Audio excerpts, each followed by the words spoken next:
Hello guys, இன்றைக்கி ஹெல்த்தியான வீட் பாஸ்தா தான் செய்ய போகிறோம்.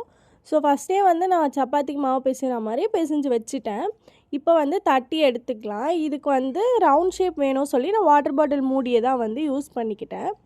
ஸோ இந்த மாதிரி எடுத்துட்டு நான் செய்கிற மாதிரி பாஸ்தா ஷேப்புக்கு கொண்டு வந்துடுங்க.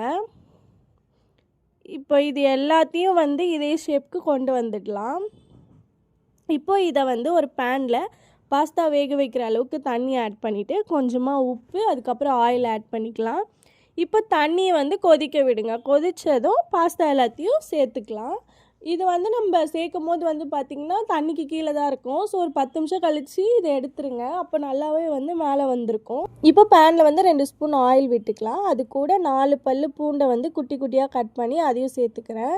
இது கூட ஒரு பெரிய சைஸ் வெங்காயத்தை குட்டி குட்டியாக கட் பண்ணி அதையும் ஆட் பண்ணிக்கலாம்.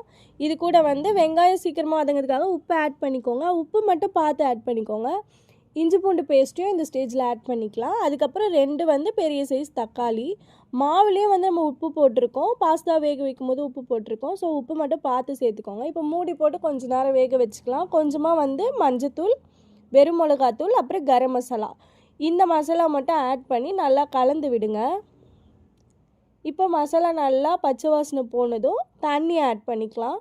தண்ணி பார்த்து ஆட் பண்ணிக்கோங்க. கொஞ்சம் கொஞ்சமாக ஆட் பண்ணிவிட்டு இது நல்லா கொதித்ததும் இப்போ பாஸ்தாவை சேர்த்து நல்லா கலரி விட்டுக்கலாம். கலந்துட்டு லாஸ்ட்டாக மட்டும் கொத்தமல்லியை குட்டி குட்டியாக கட் பண்ணி அது மேலே தூவி விட்டுக்கலாம்.